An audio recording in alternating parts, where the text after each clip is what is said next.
जिला शोपियां के बदरहामा जोरा इलाके में बुध की शाम से फोर्सेस का ऑपरेशन जारी है। इलाके के मेवा पकात में फोर्सेस और मिलिटेंटों के दरमियान कल गोलियों का तबादला हुआ था, जिसके बाद से सिक्योरिटी फोर्सेस की जानिब से इलाके का मुहासरा रात भर जारी रहा। आज सुबह फोर्सेस ने इलाके के मेवा पकात में तलाशी कार्रवाई शुरू कर दी। अगरचे कल रात इलाके में एक मिलिटेंट के हलाक होने की खबर आई थी, ताहम अभी तक फोर्सेस ने इसकी तस्दीक नहीं की है। एनकाउंटर के मकाम से अभी तक कोई लाश बरामद नहीं हुई है। फोर्सेस ने इलाके का मुहासरा बढ़ा दिया था। इस बीच जिला में इंटरनेट खिदमत मुअत्तल हैं। कस्बा शोपियां और आसपास के चंद इलाकों में आज तालीमी इदारे बंद रहे।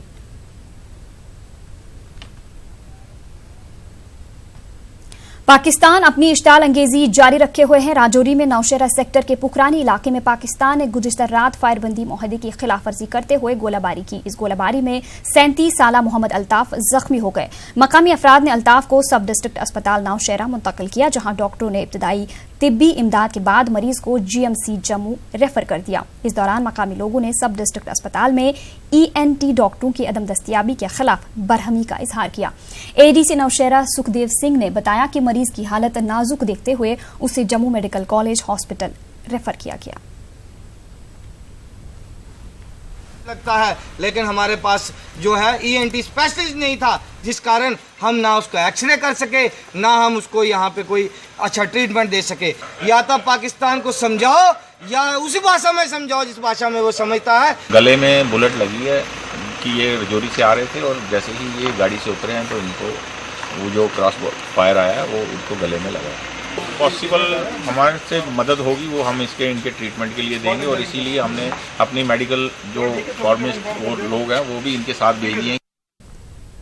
पाकिस्तान की जानिब से हालिया दिनों सरहद पर इश्ताल अंगेजी बढ़ गई है। गवर्नर सत्यपाल मलिक का कहना है कि LOC पर दुश्मन फोर्सेस को मुंह तोड़ जवाब दिया जा रहा है। गवर्नर ने कहा कि बहुत जल्द सरहद पर हालात मामूल पर आ जाएंगे। सरहदी इलाकों में बंकरों की कमी से मुतालिक गवर्नर से सवाल किया गया तो उन्होंने कहा कि बंकरों की तामीर का सिलसिला जारी है और हर किसी को महफूज बंकर मिलेंगे।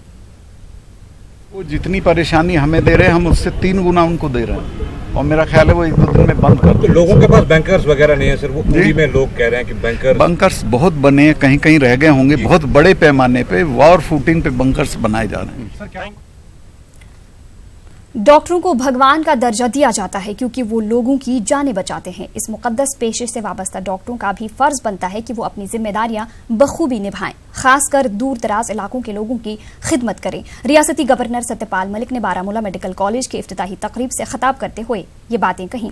गवर्नर ने कहा कि रियासत में नई हुकूमत की तश्कील होगी, ताहम जब तक रियासत के उमूर इनके जिम्मा हैं वो पूरी कोशिश करेंगे कि किसी के साथ नाइंसाफी ना हो और लोगों के जरूरी मसाइल हल किए जा सकें। रुकन पार्लियामेंट मोहम्मद अकबर लोन, गवर्नर के मुशीरान व चीफ सेक्रेटरी और दीगर आला अफसरान मौजूद थे। बारामूला में 149 करोड़ रुपए की लागत से मेडिकल कॉलेज का कयाम किया गया है। पहले बैच में तकरीबन 100 तलबा MBBS की तालीम हासिल करेंगे।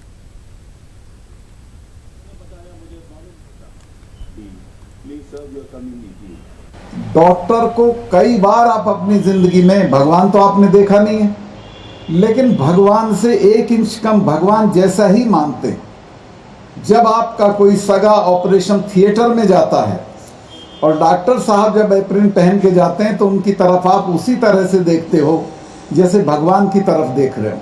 ख़ास तौर से गांव में जो कश्मीरी है वो बहुत बुरे हाल में है। शहर में भी मैं CS साहब से कहा था कि हम एक दिन चलेंगे, डाउनटाउन में कितनी गरीबी आप अंदाज ही नहीं लगा सकते। तो हमने एक तय किया कि हम अपने अफसरों को गांवों में भेजें और ये जाके लोगों से पूछें कि तुम्हारे यहाँ कौन सी योजना हमारी लागू हुई है, कौन सी नहीं हुई है, किस चीज़ की ज़रूरत है, पुलिया चाहिए, स्कूल चाहिए, क्या चीज़ चाहिए। तो हमारे KS और IAS ऑफिसर्स 3 दिन के लिए बाहर, नई सरकारें बन जाएंगी लेकिन जब तक मेरे हाथ में काम है तब तक किसी तरह का ऐसा व्यवहार नहीं होगा कि जो होने लायक है वो ना हो और जो ना होने लायक है वो हो जाए। वो हमारी किसी की भी कलम से, ना मेरी ना हमारे सलाहकारों की कलम से होगा।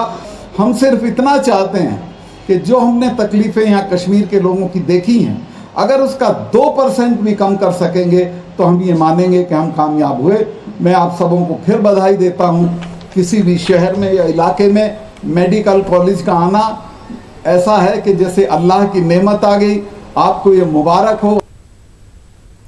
इस मौके पर गवर्नर ने कहा कि गुर्बत दूर करना, रोजगार की फराहमी और तरक्की के सम्राट हर किसी तक पहुंचाना उनकी तरजीहात में शामिल है। गवर्नर ने कहा कि रियासत में सब कुछ ठीक ठाक है और लोग अफवाहों पर ध्यान न दें। जब कोई भी फैसला लो तो जो कतार में सबसे पीछे खड़ा हुआ आदमी है, ये देखो कि उसे फायदा हो रहा है कि नहीं हो रहा है। तो जो पुअरेस्ट ऑफ द पुअर है वो हमारी निगाह में है। मैं गया था अभी वहाँ दर्शन करने, पहले दिन पूजा करनी होती है। जो बच्चे टट्टू लेके जाते हैं उन पे स्वेटर भी नहीं, तो हमारी ड्यूटी उनके लिए है कि नहीं। हम कोशिश करेंगे गुर्बत दूर करने के, रोजगार देने के और तरक्की करने के जितने काम हो सकते हैं अपनी तरफ से हम करने की कोशिश करेंगे। डॉक्टर फारूक अब्दुल्ला की क़यादत में नेशनल कॉन्फ्रेंस के एक वफ्द ने नई दिल्ली में वज़ीर-ए-आज़म नरेंद्र मोदी से मुलाकात की। इस वफ्द में पार्टी के नायब सदर उमर अब्दुल्ला और रुकन parliament retired justice Hasnain Masoodi भी शामिल थे। वज़ीर-ए-आज़म से मुलाकात के बाद मीडिया से बात करते हुए उमर अब्दुल्ला ने कहा कि रियासत के मुख्तलिफ उमूर पर बातचीत की गई है। उमर अब्दुल्ला ने कहा कि वज़ीर-ए-आज़म से कहा गया है कि मरकज की जानिब से ऐसा कोई कदम न उठाया जाए जिससे रियासत में हालात खराब हों। उमर अब्दुल्ला ने रियासत में जल्द से जल्द असेंबली इंतखाबात कराने पर भी जोर दिया।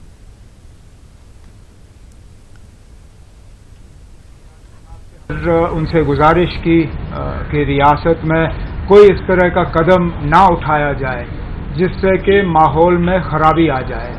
बड़े मुश्किल से इस साल कुछ हद तक हमें सूरत हाल में एक बेहतरी नज़र आ रही है। अमरनाथ जी की यात्रा करने के लिए लाखों में यात्री जो हैं वो कश्मीर की वादी आए हैं। टूरिज़्म के नंबरों में भी थोड़ी सी बढ़ोतरी देखने को मिल रही है। आम तौर पे वादी कश्मीर में हालात जो हैं पिछले सालों के मुकाबले इस साल बेहतर होते हुए नज़र आ रहे हैं। इन हालात में हम नहीं चाहते हैं कि कोई ऐसा फैसला लिया जाए जिससे कि वादी में हालात जो हैं वो दोबारा ख़राब हों। और उसके साथ साथ हमने गुजारिश की, अब लगभग 1.5 साल हो गए जबकि एक पॉपुलर इलेक्टेड गवर्नमेंट ने जम्मू कश्मीर के ऊपर कमांड संभाला हो। हम ये चाहते हैं कि इस साल के ख़त्म होने से पहले नए सिरे से इलेक्शन हो, लोगों को अपना फैसला करने का मौका दिया जाए। जो भी लोगों का फैसला होगा वो हमारे सिर आंखों पे। पीएम साहब ने क्या कहा वो पीएम साहब के कार्यकाल से पीएम ऑफिस से आपको पता चल जाएगा। एक बहुत ही अच्छे माहौल में वज़ीर-ए-आज़म साहब ने हमें सुना, उन्होंने अपने भी कुछ ख्यालात हमारे सामने रखे और मीटिंग का फिर वहाँ पे खात्मा हुआ। हम बहुत ही मुतमईन होकर पीएम साहब की मीटिंग से बाहर आए हैं। बीजेपी की जानिब से बालहामा पांथा चौक श्रीनगर में एक अवामी जलसा मुनक्किद किया गया। इसमें लोगों की एक बड़ी तादाद ने शिरकत की। बीजेपी के जनरल सेक्रेटरी राम माधव ने मकामी सियासी जमातों और अलहदगी पसंदों पर निशाना साधा। उन्होंने कहा कि वादी में मिलिटेंसी को बढ़ावा देने में इन सब पार्टियों और हुर्रियत का हाथ है। राम माधव ने कहा कि इन लोगों के अपने बच्चे बैरून ममालिक और मुल्क की दीगर रियासतों में तालीम हासिल करते हैं। उन्होंने कहा कि गरीब बच्चों को मिलिटेंसी की जानिब राग़िब किया जाता है। उन्होंने कहा कि अब इनकी सरकार वादी में अमन के साथ साथ तामीर और तरक्की के काम करेगी। इसमें रुकावट पैदा करने वालों के खिलाफ कार्रवाई की जाएगी। ऐसे आतंक को, सेपरेटिज्म को खुलकर समर्थन देने वाले खुद अपने बच्चों को विदेश में पढ़ाना, यहाँ के मासूम बच्चों को आतंक के शिकार बनाना, आतंक में ढकेल कर उनको फिर उनके जीवन को खत्म कर देना, ऐसी जो राजनीति यहाँ के तमाम नेता करते हैं, उन नेताओं को ठीक करने के काम सरकार ने लिया है। पर ये एक कारण ही नहीं है, एक दूसरा कारण है। कश्मीर एक ऐसा राज्य है जिसके अंदर भारत सरकार की ओर से हर साल हजारों करोड़ रुपए आते हैं, पर आप तक पहुंचते नहीं है। यहाँ के कुछ रूलिंग फैमिलीज वो सारे पैसे को कब्जा कर लेते हैं, उसको खा डालते हैं, खत्म कर देते हैं। रियासत में दफा 35A और 370 को लेकर इन दिनों सियासत गर्म है। अक्सर सियासी जमातें लोगों को एकजुट होकर रियासत की खुसूसी पोजीशन का दिफा करने की सलाह दे रहे हैं। उधर बीजेपी का इस सिलसिले में कुछ अलग मौक़िफ़ है। पेश है सनम तसद्दुक की ये रिपोर्ट।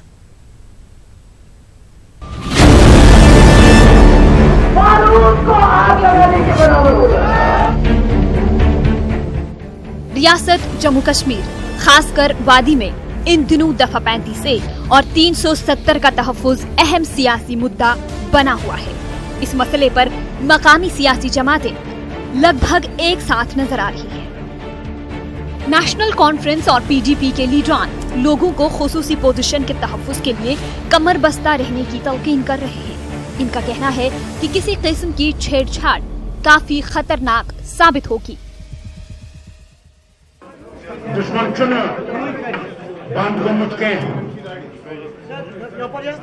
दुश्मन सोन तशक्कुस खत्म करूं जहां ये रियासत बचावन छा बुसा वना मरकजी सरकार 35A के साथ छेड़छाड़ करना बारूद को आग लगाने के बराबर होगा। जो हाथ 35A के साथ छेड़छाड़ करने के लिए उठेंगे वो हाथ ही नहीं, वो सारा जिस्म जल के राख हो जाएगा। दूसरी जानिब मुख्तलिफ सियासी जमातों को एक साथ लाने की भी कोशिशें हो रही हैं। पीपुल्स यूनाइटेड फ्रंट के लीडरान इस हवाले से काफी सरगर्म नजर आ रहे हैं। अगरचे शाह फैसल ने रवायती सियासत से अलग अपनी जमात कायम करने का दावा किया था, ताहम अब इनका भी कहना है कि रियासत की शनाख्त को बचाना सबसे अहम है। इलेक्शंस तब होंगे जब यहाँ कुछ बचेगा। पहले जब वजूद की लड़ाई होती है उस वक़्त बाकी सारे जो तफरुकात होते हैं, जो लोअर लेवल की आइडियोलॉजीज होती हैं, उनको बैक सीट लेना पड़ता है। अगर कल खुदा न खास्ता आर्टिकल 35A या 370 जाता है, उसके बाद यहाँ पे मेन स्ट्रीम पॉलिटिक्स का तस्वुर करना भी हमारे लिए मुश्किल हो जाएगा। नई दिल्ली को अक्ल से काम लेने की ज़रूरत है। पहले ही कश्मीर जल रहा है, पहले ही डोनाल्ड ट्रंप से लेकर दुनिया तक कहती है कि कश्मीर का मुद्दा हल करें। हमारी गुजारिश नई दिल्ली से ये होगी, अगर आप लॉन्ग टर्म रेजोल्यूशन अभी नहीं दे सकते हैं, लेकिन कम से कम जो हमारे पास है उसको छीनने की कोशिश मत कीजिए। आप अपने कॉन्स्टिट्यूशन की भी रजा उड़ाते हैं, सुप्रीम कोर्ट के आर्डर्स की भी रजा उड़ाते हैं। Let you respect mandate of people. कश्मीरियों के लिए हमारा पैगाम ये है, आपको यूनिटी दिखानी है। बीजेपी के साथ बेहतर ताल्लुकात रखने वाले सज्जाद गनी लोन की पीपल्स कॉन्फ्रेंस भी इस मसले पर दीगर जमातों को ताउन देने की बात कर रही है। इस सब के बीच बीजेपी ने रियासत की मकामी सियासी जमातों को तनकीद का निशाना बनाया है। पार्टी लीडर राम माधव का कहना है कि अपने सियासी मफादात के लिए ये जमातें लोगों में डर का माहौल पैदा कर रही हैं। इनका कहना है कि यह मामला सुप्रीम कोर्ट में है और लोगों में गैर जरूरी तौर पर डर का माहौल पैदा किया जा रहा है। Who claim to be the mainstream in the valley have no longer been the mainstream here now.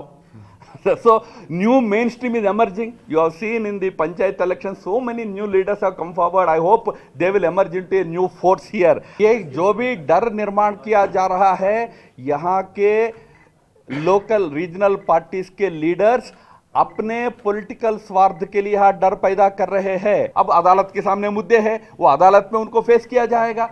तमाम मुद्दे जिनका जहां स्थान है वहां चर्चा होगी ना। हर बार कोई आया तो एक ही प्रश्न पूछेंगे, हट रही क्या? किसने कहा है? नहीं महबूबा जी कह रहे। महबूबा जी थोड़ी सरकार चला रही है।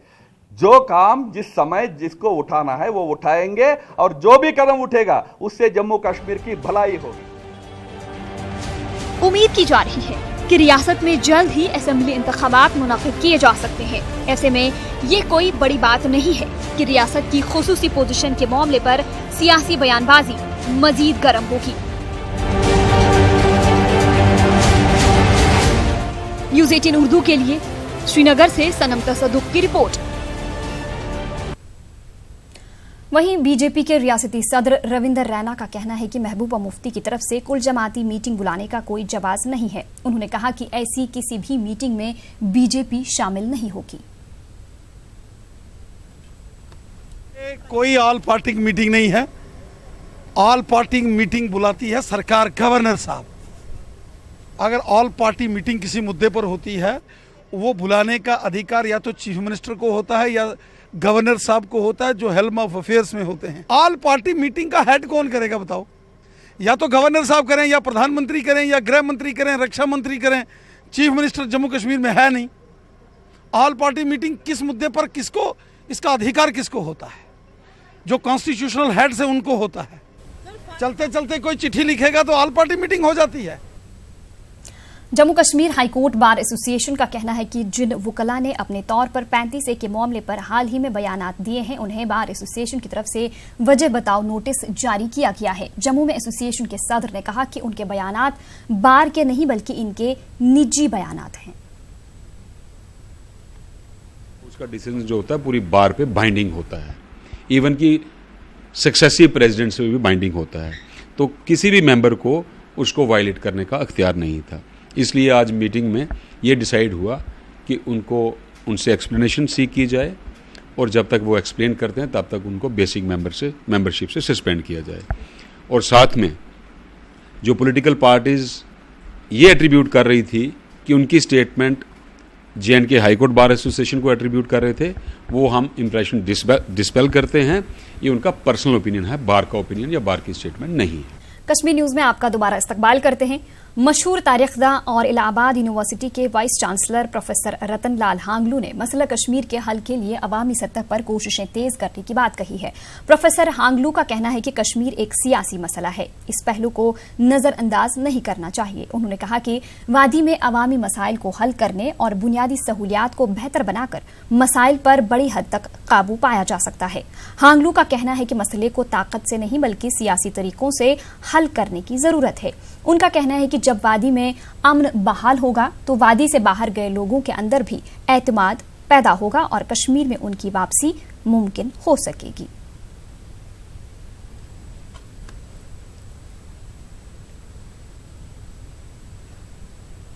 मसला कश्मीर का जो है हल होगा सियासी सॉल्यूशन ढूंढने से, मिलिट्री से हल कोई चीज़ होती ही नहीं।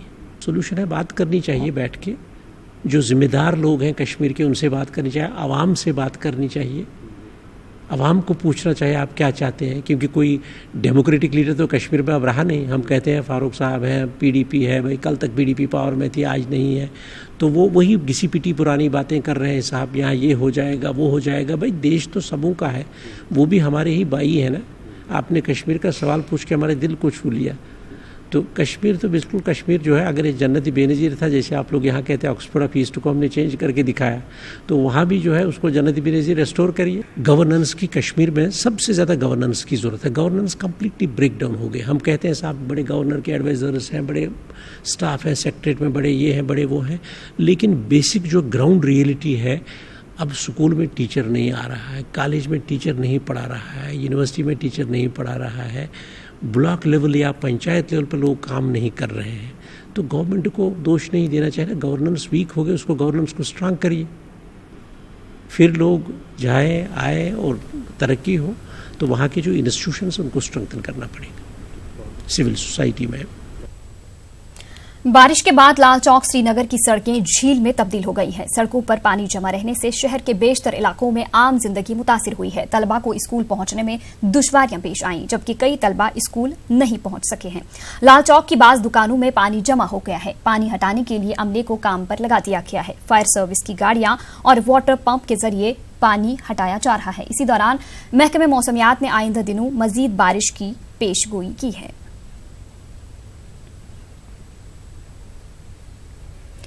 वहीं श्रीनगर में पानी जमा होने के मामले पर हमारे चीफ रिपोर्टर परवेज भट्ट ने श्रीनगर के मेयर जुनैद अजीमुत्तू से खास बातचीत की। मेयर ने कहा कि शहर के ड्रेनेज निजाम को बेहतर बनाने के लिए गवर्नर इंतजामिया से कई बार नुमाइंदगी की गई, लेकिन इसके लिए मुनासिब फंड नहीं मिला है। उन्होंने कहा कि वो अब इस मामले को लेकर मरकज से रुजू करेंगे। जुनैद साहब, चंद लम्हों की बारिश से ही जो पूरा लाल चौक है वो डूब जाता है, क्या वजह है, क्यों अगर हमेशा ऐसा देखने को मिलता है यहाँ पे? मेन वजह तो ये है कि 2014 के जब सैलाब आया उसके बाद 4-5 साल तक ड्रेन साफ नहीं की गई। एक हुकूमत रही जिस हुकूमत ने ये कहा कि उनका अवलीन फोकस इस बात पे कि जेहलम की डिसिल्टेशन हो, ड्रेन साफ हो, लेकिन आपको पता है हुआ कुछ नहीं। ये ड्रेन्स जो हैं एक तो इनएडिक्वेट भी हैं और जो आपकी ड्रेन्स हैं ये आपकी सिल्ट से भरी हुई हैं। हमारा बार बार ये मुतालबा है हाउसिंग डिपार्टमेंट से और गवर्नमेंट से कि एक वन टाइम पैकेज दी जाए कि श्रीनगर शहर में जो 500 किलोमीटर की ड्रेन्स हैं इनको सबको फंक्शनल बनाया जाए। उसमें मैकेनिकल इक्विपमेंट हमें क्या चाहिए, state of the art machines क्या चाहिए, मैन पावर क्या चाहिए, वो हमें दीजिए। लेकिन जब तक सेक्रेटरीट में जो ब्यूरोक्रेट्स बैठे हैं वो ये ना समझे कि ये करना कितना ज़रूरी है, तब तक नहीं होगा। मैंने कमिश्नर सेक्रेटरी हाउसिंग से 3 बार बोला है कि आप ड्रेनेज के लिए पैसा दीजिए और उन्हें तीनों बार कहा कि ड्रेनेज के लिए हम पैसा नहीं देंगे। अब उनको उनकी प्रायोरिटी क्या है वो आप उनसे पूछिए, लेकिन जब तक वो नहीं देंगे, अब मैंने डिसाइड किया है मैं दिल्ली जा रहा हूँ यूनियन हाउसिंग मिनिस्टर से मिलने और मैं उनसे मुतालबा करूँगा कि श्रीनगर शहर में ड्रेनेज के लिए आप अलग पैसा वागुजार करिए, स्मार्ट सिटी बाद में बनेगी। ड्रेनेज के हवाले से अगर हम बात करें तो करोड़ों रुपया आया था, जो मास्टर प्लान यहाँ बनना था ड्रेनेज का सिस्टम, ताहम उस पर काम नहीं हुआ। कहाँ गया वो सारा पैसा? कोई देखिए, अभी हमारे पास ड्रेनेज का कोई पैसा नहीं है। JTRF का था पिछले हमारे आने से पहले जो पैसा लगा है, मुझे नहीं लगता है वो पैसा ऑनेस्टी से लगा है, मुझे नहीं लगता है वो पैसा एप्लीकेशन ऑफ माइंड करके लगा है। कहीं पे एक ड्रेन बना दी, कहीं पे दूसरी ड्रेन बना दी, उनकी लिंकेज नहीं है।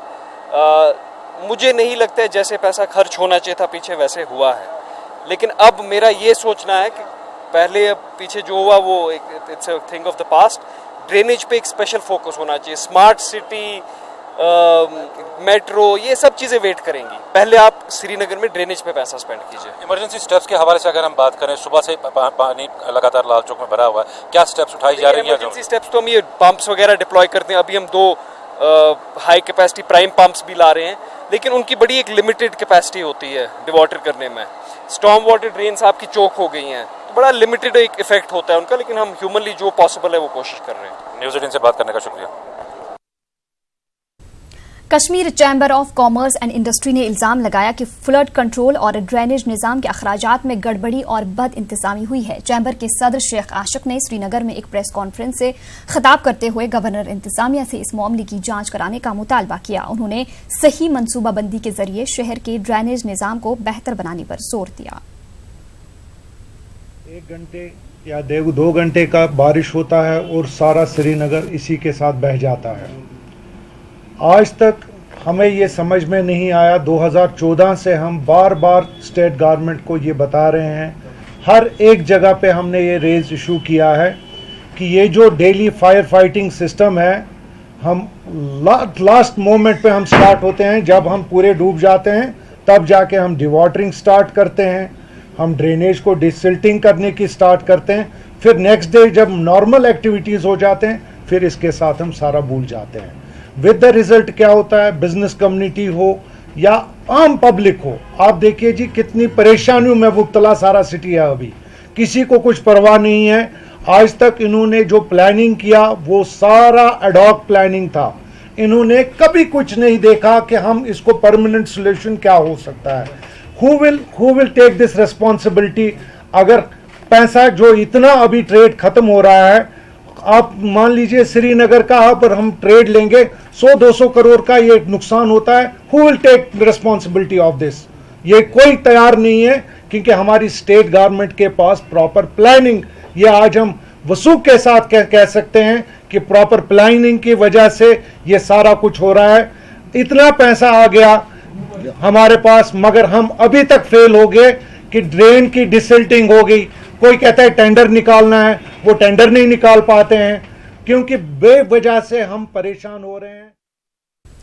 जम्मू बेस कैंप पर दरमांदा अमरनाथ यात्री यात्रा बहाल होने का इंतजार कर रहे हैं। इंतजामिया की तरफ से खराब मौसम के चलते यात्रा को 4 अगस्त तक रोकने के अहकामात सादिर किए गए हैं। इसके बाद से काफी यात्री जम्मू बेस कैंप में ही रुके हुए हैं। इन यात्रियों का कहना है कि चाहे कुछ भी हो, वो श्री अमरनाथ जी गुफा में मुकद्दस शिवलिंगम के दर्शन करके ही अपने घरों को वापस लौटेंगे। ये यात्री बड़ी बेसब्री के साथ यात्रा के बहाल होने का इंतजार कर रहे हैं। स्लाइड वगैरह गिरा है, तो हम लोग 4 तारीख तक बता रहे हैं, 4 तारीख तक वेट करते हैं। वेट करने के बाद भी अगर कहीं मान लो हमारा जैसा टिकट 8 तारीख को वापसी का है, फिर भी हम लोग सोच रहे हैं कि टिकट कैंसिल भली हो जाए, लेकिन अपन क्या है दर्शन करके ही बाबा जी का जाएंगे। ये हमारा वापसी का हमने जो रिजर्वेशन था वो अभी कैंसिल कराया है। हम चाहते हैं कि ऊपर बाबा के दर्शन करके ही वापस जाएंगे। कोई भी दिक्कत आए, कोई भी किसी का भी सामना करना पड़े, हम कर सकेंगे और उसी के बाद ही हम दर्शन करके ही वापस जाएंगे। मेरे 12 मेंबर्स हैं, हम भोले बाबा के दर्शन के लिए आए हैं। 31 को हमारे दर्शन 1 तारीख के दर्शन होने थे, पर कुछ हो नहीं सके। हम भोले बाबा से यही प्रार्थना करते हैं कि हमारे जल्द से जल्द दर्शन हो जाए। अमरनाथ यात्रा के ज़िम्न में हरियाली अमासिया के मौके पर महंत दीपिंद्र गिरी की क़यादत में छड़ी मुबारक को तारीखी शंकराचार्य मंदिर पहुंचाया गया। कसीर तादाद में साधुओं और अकीदतमंदों ने शिरकत की और खुसूसी पूजा में हिस्सा लिया। रियासत जम्मू कश्मीर में अमन और खुशहाली के लिए भी खुसूसी प्रार्थना की गई। इस मौके पर साधुओं और यात्रियों के लिए द ट्रू ट्रस्ट की जानिब से मुनासिब जरूरी इंतजाम किए गए थे। सुख और समृद्धि हो। आज भी हमने सबके लिए दुआ मांगी और ये प्रार्थना की कि यहाँ राज्य में भी अमन हो और पूरा देश जो है हमारा राज्य के साथ साथ तेजी के साथ सुख और समृद्धि की तरफ अग्रसर हो, ऐसी हमने विशेष पूजा अर्चना की। बुलेटिन में आपका दोबारा इस्तकबाल करते हैं। जम्मू कश्मीर में नए मेडिकल कॉलेजों के कयाम से तामीर तरक्की के नए दरवाजे खुल गए हैं। मेडिकल साइंस में भी नई तारीख रकम हो रही है। कॉलेजों के खुलने से तलबा में खुशी का माहौल है। पेश है मुदस्सिर कादरी की ये रिपोर्ट।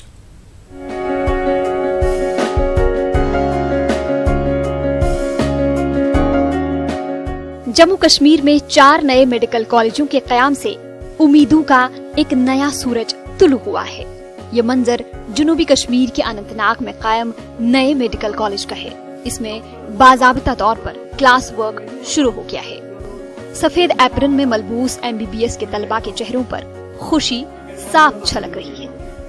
कॉलेज का पहला दिन रियासत भर से आए इन तलबा के लिए एक यादगार लम्हा है। कॉलेज के पहले बैच का हिस्सा होने पर इन्हें फख्र महसूस हो रहा है। I really feel blessed to be here. I seriously expect from as our principal and I expect from the principal to give us the best facilities as possible, and I feel we are in the best hands. I'm feeling so proud because we have this college right here. It's an asset to South Kashmir. We are feeling so proud, and our first target is to outshine GMC Srinagar, as our Honorable Principal Dr. Shaukat Gilani said. The college is new. It's just an opportunity to start it all fresh. It's not like any old college which has some practices or some intuitions or anything else which they need to any bad thing which they need to condemn first and then start new. So we can all start fresh and we can start whatever we want to, like making college ragging free and making it all level free. So we feel pleasure to represent this historic batch of this Anantnag. और हमें मतलब अच्छा feel हो रहा है कि हमें अल्लाह ताला ने इस अजीम पेशे की मैं चुना है और रिप्रेजेंट करने का मौका दिया है। इंशाल्लाह ये we will try our best to outshine this institution. College के कयाम को लेकर मेडिकल शोबे को मजीद वुसअत और फरोग मिलने की तवक्को है। माहिरीन के मुताबिक कॉलेजों के कयाम से जुनूबी कश्मीर जैसे इलाके में एक मुस्बत समाजी तामीर हो सकती है और यहाँ से फारिग होने वाले तलबा बहसियत एम्बेसडर काम करेंगे। तारीखी मौका है, रियली हिस्टोरिकल इवेंट है। It has change the face of Anantnag. यहाँ मेडिकल कॉलेज एस्टैब्लिश हुआ और गवर्नमेंट ने बड़ा जोर लगाया, बड़ी मेहनत की, गवर्नमेंट के लेवल पे बड़ी मेहनत होगी। उनकी बड़ी चाहत थी कि 2019 में शुरू हो जाए। उनकी काम में उनकी जो गवर्नमेंट ने जो मेहनत की, हम लोगों ने जो यहाँ पे मेहनत की, उसका आज फल मिला। This is a historical day for the people of south Kashmir के। ऑफिशियली यहाँ पे मेडिकल कॉलेज स्टार्ट हो गया है और फाउंडेशन कोर्स जो 1 महीने का है, we have started that. It will run for 1 month, so जिसमें will be laying a strong foundation as per the new curriculum of Medical Council of India to the new students. नए medical कॉलेजों में रियासत के मुख्तलिफ हिस्सों के तलबा का नीट इम्तिहान के तहत दाखिला हुआ है। इनके वालिदैन में भी खुशी का माहौल पाया जा रहा है। वो इन कॉलेजों से काफी उम्मीदें वाबस्ता किए हुए हैं। मुझे इतना फख्र है कि जो ऐसे कस्बे में ये पहली बार जो कॉलेज जो ओपन हुआ है और हमारे जो बच्चे जो जम्मू से जहाँ डॉक्टर बनने के लिए आया और डॉक्टर बन के ही निकलेंगे और जहाँ पे ये अच्छे डॉक्टर बन के जो कौम और देश की सेवा करेंगे और कॉलेज बहुत अच्छा है। वाज़ेह रहे कि सरकार की जानिब से रियासत में 4 नए मेडिकल कॉलेजों के कयाम की काफी सताइश हो रही है। न्यूज़ 18 उर्दू के लिए मुदस्सिर कादरी की रिपोर्ट। उधर गवर्नमेंट मेडिकल कॉलेज कठुआ में भी MBBS क्लासेस का आज आगाज हुआ। College principal doctor Shashi Sudhan ने कहा कि कॉलेज में बेहतर इंफ्रास्ट्रक्चर, तजुर्बाकार स्टाफ मौजूद है। यहां पर दाखिला लेने वाले 100 तलबा व तालिबात को बहुत कुछ सीखने को मिलेगा। वहीं तलबा ने क्लासेस के आगाज पर खुशी का इजहार किया। वादी से आए तलबा ने कहा कि वो तालीम हासिल करके सोसाइटी के लिए कुछ अच्छा करना चाहते हैं। इंफ्रास्ट्रक्चर बन गया हुआ है तो ये कैरी फॉरवर्ड होगा। अच्छी शुरुआत हुई है, एक ऐतिहासिक दिन है। हमारी health and medical education department के अचीवमेंट्स के दृष्टिकोण से भी और कठुआ के लिए भी ये बहुत बड़ी।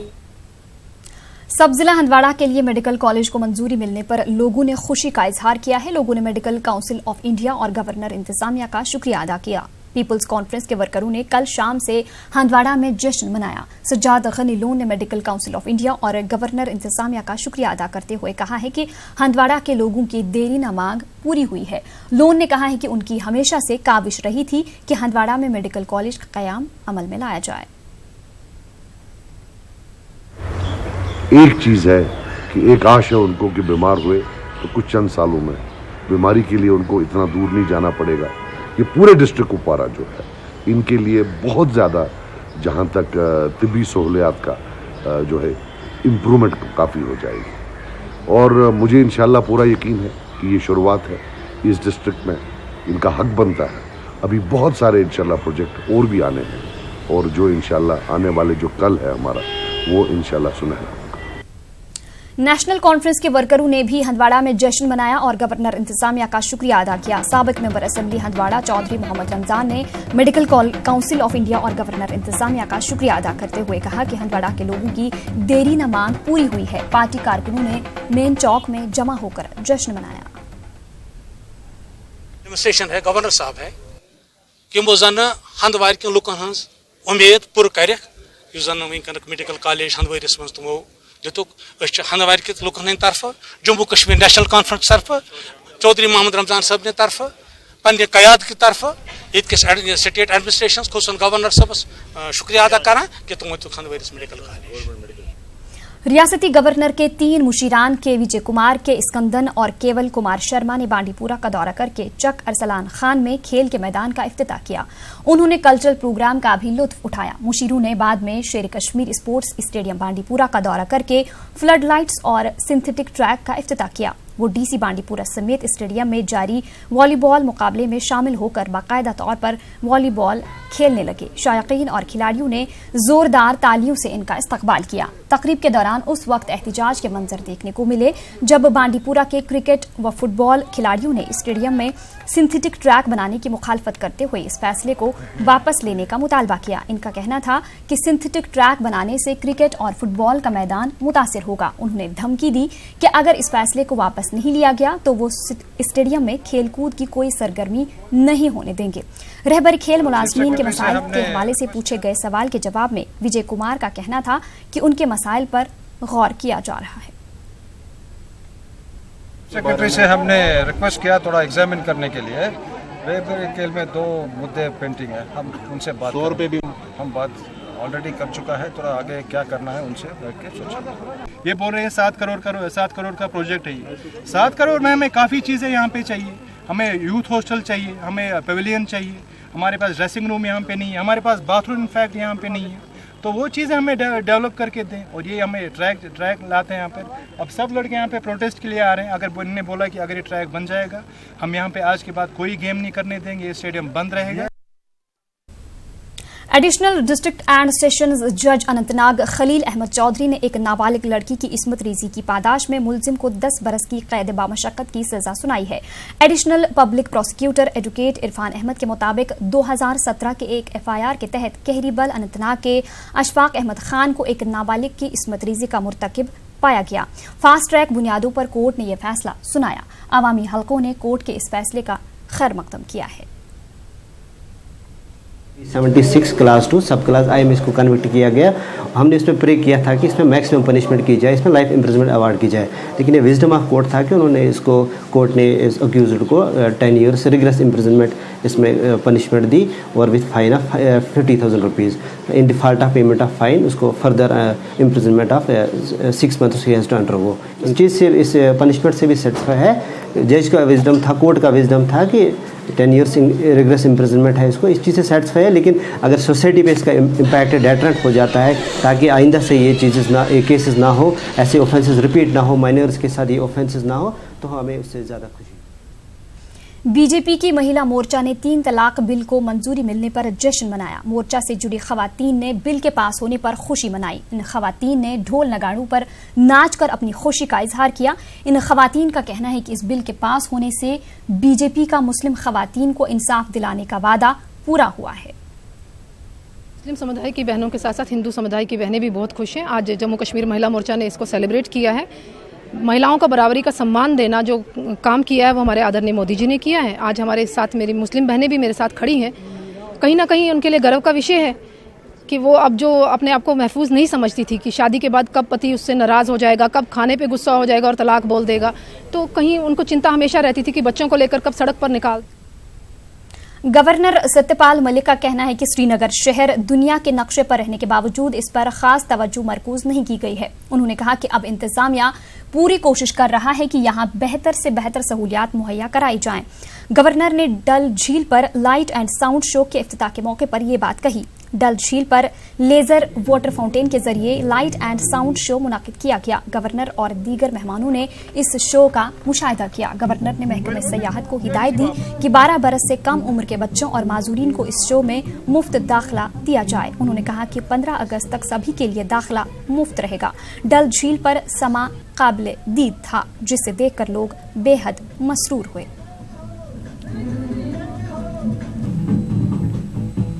वो सब किन्हीं कारणों से, कौन जिम्मेवार है वो मैं नहीं कहना चाहता, लेकिन मैं ये कहना चाहता हूँ कि हम धीरे धीरे आपको सारे सुख लौटाना चाहते हैं, वापस देना चाहते हैं।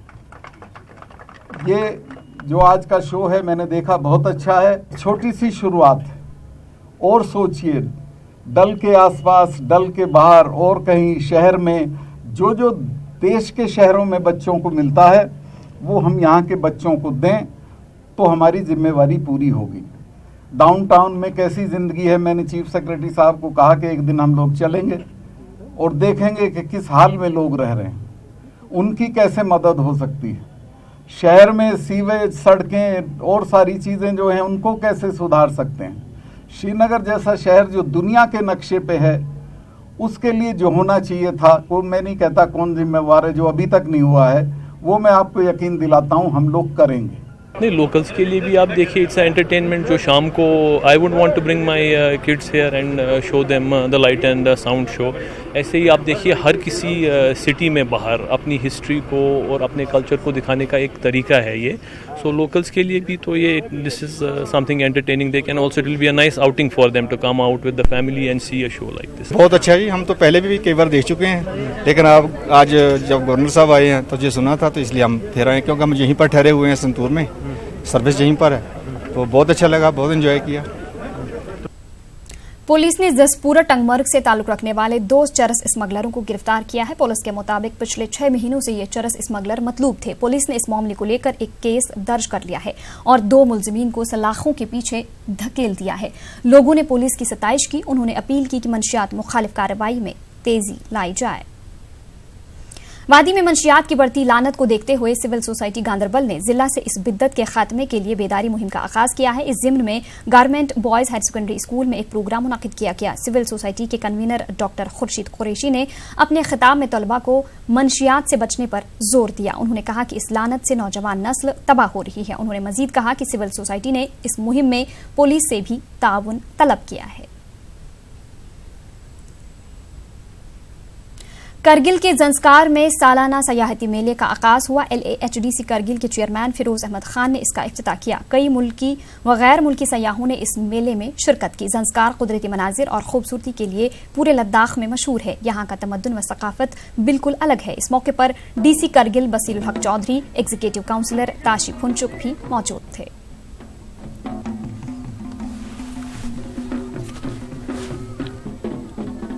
चाहूंगी, जांस्कर हम सभी को प्यारा लगता है, रोड इसका सबको बुरा लगता है। जांस्कर हम सभी को प्यारा लगता है, रोड इसका सबको बड़ा बुरा लगता है। जो भी यहाँ गर्मियों में आता है इसकी सुंदरता देख दंग रह जाता है। कभी किसी रोज सर्दियों में भी आना, कोई बहाना ना बनाना। गर कड़कड़ाती ठंड में भी यहाँ आओगे, हम सभी की मुश्किलातों से रूबरू हो जाओगे। फिल्म अदाकारा प्रीति सूद ने करगिल में LOC के करीब वाक़या काकसर गांव का दौरा किया। प्रीति ने काकसर के मकामी लोगों से मुलाकात की और उनसे तबादुला ख्याल किया। उन्होंने हाई स्कूल काकसर के तलबा व तालिबात से भी मुलाकात की। इस दौरान फिल्म अदाकारा ने काकसर के खूबसूरत नज़ारों का मजा लिया और लोगों को इस दूर दराज मकाम का दौरा करने की दावत दी। लेह के तुर्तुक ब्लॉक के लोगों ने एक प्रेस कॉन्फ्रेंस करते हुए मुख्तलिफ मुतालबात हुकूमत के सामने रखे। लोगों ने इलाके में डिग्री कॉलेज कायम करने का मुतालबा किया। उनका कहना है कि तुर्तुक के लिए डिग्री कॉलेज की मंजूरी के बाद नामालूम वजूहात की बिना पर फैसला वापस लिया गया। लोगों ने इलाके के लिए असेंबली सीट मुख्तस करने और तुर्तुक हानू रोड की तामीर और तिजारत के लिए तुर्तुक कालपलो रोड खोलने की भी मांग की। नेशनल कॉन्फ्रेंस ने कहा है कि उन्होंने दफा 370 के तहफ़्फ़ुज़ के लिए जिला और ब्लॉक सतह पर मुहिम का आगाज किया है। यूथ जिला सदर कुलगाम इश्तियाक अहमद ने कहा कि पार्टी मैंडेट के हवाले से पार्टी जो भी फैसला लेगी उसका खैर मकदम किया जाएगा। दिवसर टाउन हॉल में पार्टी की यूथ विंग का एक जलसा मुनक्किद हुआ। कठुआ में मरहीन तहसील के करंडी गांव में गुजर तबके से ताल्लुक रखने वाले लाल हुसैन अपनी बच्ची के इलाज के लिए फिक्रमंद है। लाल हुसैन की बेटी का दिमागी तवाजुन ठीक नहीं है। लाल हुसैन का कहना है कि उन्होंने अपनी बेटी के इलाज के लिए कई साल दरबदर की ठोकरें खाई हैं। इसके लिए उन्होंने घर का सामान और माल मवेशी भी फरोख्त कर दिया है। लाल हुसैन के मुताबिक इंतजामिया की तरफ से इन्हें कोई इमदाद नहीं मिली है। जब डीसी कठुआ से इस मामले को रुजू किया गया तो उन्होंने मदद का यकीन दिलाया। पट्टन के कंगमडारा के चक खैर खां इलाके में बुनियादी सहूलियात का फुकदान है। बिजली तार बिजली खंभों के बजाय दरख्तों से लटकी हुई हैं। महकमे बिजली के खिलाफ चक खैर खां के लोगों में बरहमी पाई जा रही है। लोगों ने महकमे बिजली के खिलाफ नारेबाजी की। लोगों का कहना है कि महकमे बिजली इनसे फीस तो वसूल करता है मगर बिजली का निजाम बेहतर नहीं बनाया जा रहा है। लोगों ने इंतजामिया से मुदाखलत की अपील की है।